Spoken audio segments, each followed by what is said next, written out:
Hello aspirants, कैसे हो सब। तो स्वागत है अपने यूट्यूब चैनल पर एबी क्रैकिंग मंत्रा। तो हमने पूरे सब्जेक्ट की प्लेलिस्ट देखी थी कि कौन से सब्जेक्ट्स के लिए क्या क्या सोर्सेज होने चाहिए। अगर आपने देखे नहीं रहेंगे तो ये आई बटन है, यहाँ पे आप देख सकते हो। पूरी प्लेलिस्ट मैंने डाल दी है यहाँ पे। तो आज के वीडियो में हम देखेंगे कि प्रीलिम्स की स्ट्रैटेजी क्या होनी चाहिए। अभी मई 28 2023 को है प्रीलिम्स का पेपर, तो उसके रिगार्डिंग है पूरा ये वीडियो रहेगा। तो चलिए स्टार्ट करते हैं वीडियो को। ये मेरे बारे में थोड़ी इन्फॉर्मेशन है। मैंने प्रीलिम 2022 का क्लियर किया है। यहाँ पे मेरा रोल नंबर और ये मेरा नाम है। मैंने ऑलमोस्ट 7 टाइम्स प्रीलिम्स दिया है, तो मुझे अच्छा खासा एक्सपीरियंस है इसमें। तो प्रीलिम्स की स्ट्रैटेजी क्या होनी चाहिए, तो रिवर्स प्लानिंग। रिवर्स प्लानिंग मतलब क्या, तो अभी एग्जाम डेट ये है मई 28 2023, मतलब कल की सुबह, ठीक है, संडे है। तो टोटल डेज है अपने पास 200 डेज, मतलब उससे ज़्यादा ही है पर एवरेज उतना ही पकड़ेंगे। कुछ भी छुट्टियाँ अगर आप बीमार वगैरह गिरते हो तो उसके जो हॉलीडेज है वो एक्सक्लूड करके, तो इतने दिन ज़्यादा नहीं है पर काफ़ी है। अगर आप पूरी तरह फ्रेशर हो तो आपके लिए काफ़ी है ये इतने डेज भी।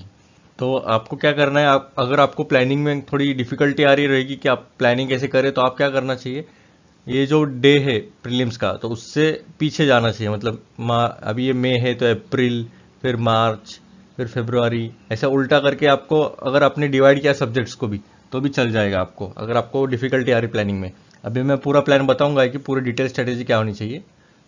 तो चलिए हम देखते हैं। अभी अभी तो फिलहाल नवंबर चल रहा है, तो नवंबर का ये पूरा महीना छोड़ के हम दिसंबर से स्टार्ट करेंगे। नवंबर में आपको जो भी डिफिकल्ट सब्जेक्ट्स लग रहे रहेंगे वो आप कवर कर सकते हो। एक आधा या हार्डली 2 से 3 सब्जेक्ट्स आपको डिफिकल्ट जाएंगे। जैसे कि जो फ्रेशर है उनके लिए तो पॉलिटी थोड़ा सा डिफिकल्ट जाएगा क्योंकि लैंग्वेज थोड़ी डिफिकल्ट है उसकी। फिर इकोनॉमिक्स आता है, इकोनॉमिक्स के थोड़े टेक्निकल टर्म्स रहते हैं। और बाद में शायद एनवायरनमेंट भी थोड़ा बहुत, मतलब जिसका साइंस बैकग्राउंड नहीं उनके लिए एनवायरनमेंट भी थोड़ा बहुत जा सकता है, या फिर ज्योग्राफी।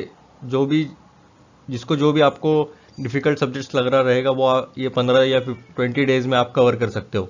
तो अभी हम देखेंगे दिसंबर से कि क्या होना चाहिए आपकी स्ट्रैटेजी। दिसंबर 2022 से हम स्टार्ट करेंगे। तो इसमें क्या है, ये 1 से 31 दिन है अपने पास। इसमें क्या करना है, आपको टेस्ट और रिवाइज करना है। 8 दिन स्टडी करना है, 9th डे को टेस्ट लेनी है और 10th डे को यही टेस्ट का एनालिसिस करना है पूरी तरह से। या फिर आप अलाइन कर सकते हो आपकी जो भी टेस्ट सीरीज रहेगी उसके साथ, कैसा भी चल सकता है। आपको खुद से पर्सनली करना रहेगा तो ये ऐसे ऐसे भी फॉलो कर सकते हैं, या फिर आपका अच्छा खासा स्टडी हो गया रहेगा तो 5 दिन दे सकते हो, फिर 2 दिन टेस्ट करके फिर 2 दिन एनालिसिस, कैसा भी कर सकते हो। आपको जो अच्छा लगेगा वैसा कर सकते हो आप। तो ये पूरी फ्रेशर के लिए मैंने बनाया है इसके रिगार्डिंग, मतलब पूरा फ्रेशर जो भी रहेगा कैंडिडेट उनके लिए अच्छा ही है।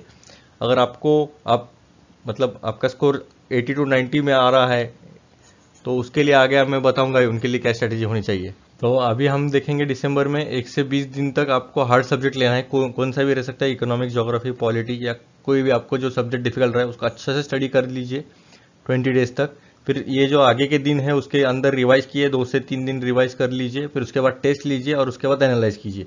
यही आपको करना है पूरे हर मंथ में मेजोरिटी। और जैसे जैसे दिन आगे बढ़ते जाएंगे उसकी फ्रीक्वेंसी थोड़ी बढ़ानी है आपको। यह हो गया दिसंबर का। हम देखते हैं अभी जनवरी में आपको क्या करना चाहिए।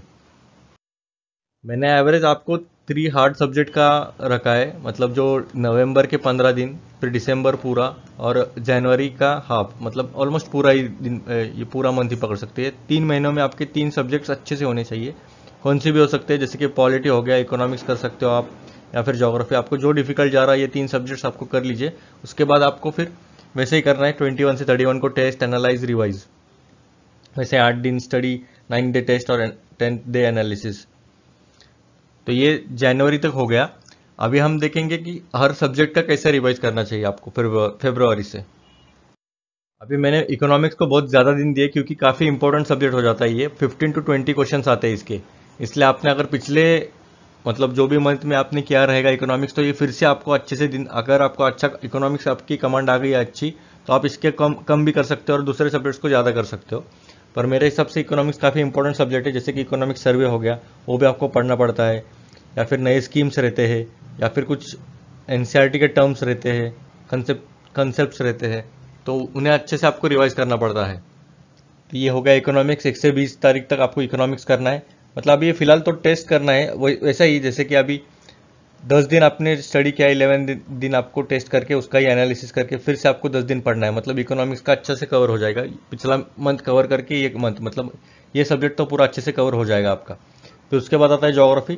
ज्योग्राफी भी काफ़ी इंपॉर्टेंट है क्योंकि इसका वेटेज कभी भी बढ़ सकता है। फिलहाल तो इतना ज़्यादा वेटेज नहीं आ रहा है इसमें, पर इसका मतलब ये नहीं कि ये कम पूछेंगे नहीं, पर ये भी इंपॉर्टेंट सब्जेक्ट है अब, और ये काफ़ी स्कोरिंग भी है।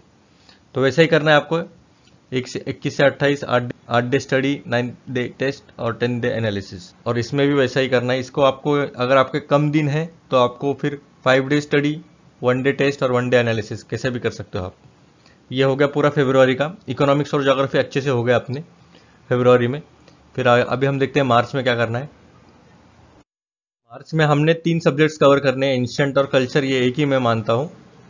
फिर एनवायरनमेंट और साइंस टेक। साइंस टेक को भी आपको कम नहीं समझना चाहिए। जनरली जो कैंडिडेट्स है ये स्किप कर देते हैं, पर इसके भी अच्छे खासे सवाल आते हैं, 2 से 3 सवाल आते हैं, कभी कभी ज़्यादा भी बढ़ जाते हैं इसके। ये 2 से 3 मतलब ये ऑलमोस्ट 6 मार्क्स आपके हाथ में रहेंगे, और 6 मार्क्स की वैल्यू जो कैंडिडेट 1 या 2 मार्क्स से चुक गया है उनको ही ज़्यादातर मालूम रहता है। आपको लगेगा ये 2 से 3 क्वेश्चन हम स्किप कर देंगे, पर आपको हर एक क्वेश्चन की इंपॉर्टेंस बाद में समझ में आ जाएगी जब आप प्रीलिम्स का क्वेश्चन पेपर देखोगे तब। तो वैसे ही करना है एंशिएंट और कल्चर 10 दिन में ऑलमोस्ट। ज़्यादा तो टाइम नहीं देना चाहिए क्योंकि एक ही एनसीईआरटी है मेजरली, और बाकी कल्चर के लिए आपको काफ़ी अलग अलग रेफरेंस से आपको पढ़ना पड़ेगा। अगर आपने देखा नहीं रहेगा तो ये आई लिंक है, यहाँ पे आप देख सकते हो एंशिएंट के सोर्सेज क्या होने चाहिए। फिर एनवायरनमेंट काफ़ी वास्ट है, तो इसको भी आपको ज़्यादा ही टाइम दिया तो अच्छी बात है, और इस पर जनरली करंट पे ही फोकस करना चाहिए आपने तो। और जो बेसिक कंसेप्ट है उनके लिए उनके भी सोर्सेज मैंने दिया है आपको, प्लेलिस्ट में आपको दिख जाएगी वो। फिर साइंस टेक के बेसिक एनसीईआरटीज भी काफ़ी इंपॉर्टेंट है, और करंट करंट हैपनिंग्स है वो भी इंपॉर्टेंट है, तो वो भी आप देख सकते हो। तो ये आपके 3 सब्जेक्ट्स तो कवर हो गए इसमें मार्च में, मतलब आपके हो गए टोटल 5 सब्जेक्ट्स। अभी आगे हम देखते हैं अप्रैल मंथ का। ये आता है अप्रैल मंथ, तो इसमें आप ये 3 सब्जेक्ट्स तो कवर कर लेंगे, पर उसके साथ साथ आपको फुल लेंथ टेस्ट भी आपको सॉल्व करने हैं। तो आप जब फुल लेंथ टेस्ट सॉल्व करोगे तो आपको सब्जेक्ट वाइज डिवाइड करना है। ये सब्जेक्ट में से कितने क्वेश्चंस आए थे उसके अंदर आपके कितने राइट आ गए, कितने रॉन्ग आ गए, आपने कौन से तुक्के मारे हैं और वो सही भी आ गए, उसको खास तौर पर देखना चाहिए। क्योंकि आपको लगता है हाँ मेरा सही है मतलब मुझे आता ही रहेगा, ऐसा नहीं रहता है। कुछ कुछ तुक्के भी आपके सही आते हैं, तो वो तो काफ़ी डेंजरस होते हैं।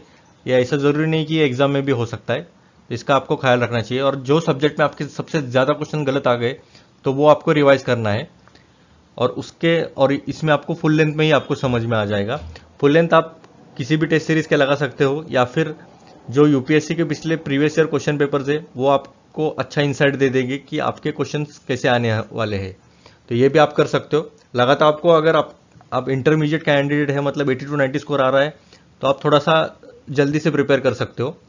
मार्च से भी कर सकते हो, मतलब वीकली एक क्वेश्चन पेपर, या फिर फ्रेशर लोग भी आप ऐसे भी कर सकते हो कि मार्च से आपको वीकली एक फुल लेंथ टेस्ट सॉल्व करनी है। मतलब ये फुल लेंथ प्लस ये सब्जेक्ट वाले टेस्ट भी आपको सॉल्व करने हैं, मतलब आपका अच्छा सा प्रिपरेशन हो जाएगा। और फुल लेंथ का आपको जो टाइम प्रेशर रहता है, मैनेजमेंट रहता है, वो आप अलग अलग जो भी डिफिकल्टीज आते हैं वो आपको समझ में आ जाएंगे।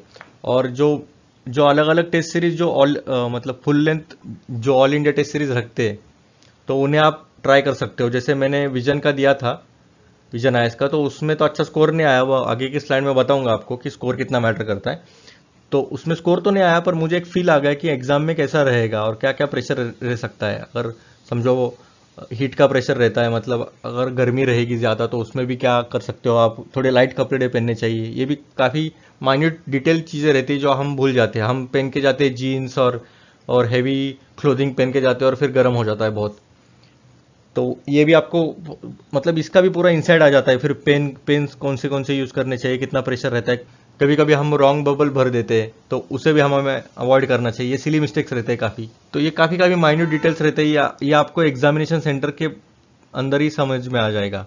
और ये एग्जाम डायरेक्ट आप यूपीएससी के एग्जाम में तो ऐसा एक्सपेरिमेंट नहीं कर सकते, इसके पहले आपको करना चाहिए। तो अभी हम देखते हैं मई मंथ में क्या करना चाहिए। ये मंथ रहता है पूरा रिविजन का। इसमें आपको अगर लगा तो आप टेस्ट सॉल्व कर सकते हो, पर मैं तो कहूँगा टेस्ट मत ही सॉल्व कीजिए, क्योंकि अगर आपका टेस्ट का स्कोर अगर कम आ जाता है तो आपका पूरा मोरल डाउन हो जाएगा, और आपका जो परफॉर्मेंस है, जो आने वाले क्वेश्चन है, वो भी आपके गलत हो जाएगा, और आपका कॉन्फिडेंस और कम हो जाएगा। और जो जनरली टेस्ट सीरीज जो रहते हैं वो काफ़ी डिफिकल्ट क्वेश्चन पेपर सेट करते हैं, ताकि इनको लगे कि हाँ बाबा डिफ़िकल्ट है और यूपीएससी उस लेवल का है। पर अगर आपने यूपीएससी का क्वेश्चन पेपर देखा रहेगा तो आपको समझ में आ जाएगा कि कुछ मैच ही नहीं होता है। अभी के जो यूपीएससी क्वेश्चन पेपर बना रही है तो ये किधर ही मैच नहीं हो रहा है, इनकी जो टेस्ट सीरीज की जो क्वेश्चन है। तो अगर आपने ज़्यादातर अवॉइड ही किया है इस मंथ में तो अच्छी बात है। और अगर आपको टेस्ट सॉल्व भी करने हैं तो यूपीएससी के क्वेश्चन पेपर सॉल्व कीजिए, मतलब आपको एक नैक मिल जाएगा कि क्वेश्चंस कैसे आ रहे हैं। तो ये आपको सब्जेक्ट और डेट, तो आपको 5 दिन में इकोनॉमिक्स, फिर 4 दिन में पॉलिटी और मॉडर्न हिस्ट्री, फिर 11 से 15 ज्योग्राफी एनवायरनमेंट, 16 से 20 एंशिएंट। और जनरली जो रटने वाले सब्जेक्ट रहते हैं, मतलब जो फैक्चुअल सब्जेक्ट रहते हैं, वो लास्ट में रखिए, क्योंकि आपको तभी अच्छे से याद भी रह पाएगा। मतलब एंशिएंट, कल्चर, मिडावल या फिर मॉडर्न, अगर आप मॉडर्न इधर चाहते हो तो यहाँ भी कर सकते हो। फिर बाद में ईच डे 1 और 2 सब्जेक्ट रिवाइज करना है, मतलब ये एक रिवीजन हो गई 20 दिन तक। और बाद में 7 दिन में ये आपको फिर से यही सब्जेक्ट्स अच्छे से रिवाइज करना है, मतलब यहाँ पे दूसरी, मतलब ये मंथ की तो दूसरी रिवीजन होगी। और इसके पहले आपने 3-4 बार रिवाइज किया रहेगा तो अच्छी बात है। और इसमें सब आ जाता है, करंट वगैरह सब। मतलब इकोनॉमिक्स मैंने लिखा है, इसका मतलब ये नहीं कि सिर्फ एनसीईआरटी और ये रहेगा, पूरा करंट और ये सब उसके अंदर आ जाता है।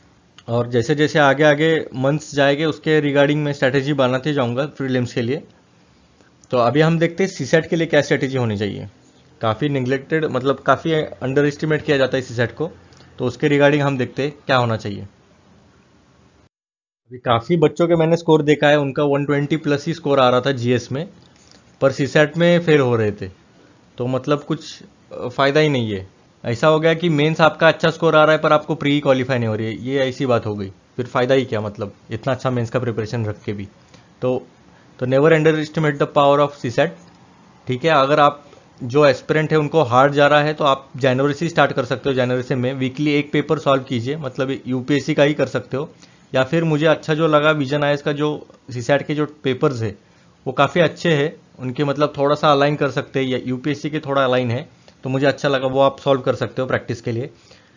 अगर विजन आईएएस भी आपको टफ जा रहा है तो यूपीएससी की सॉल्व कीजिए।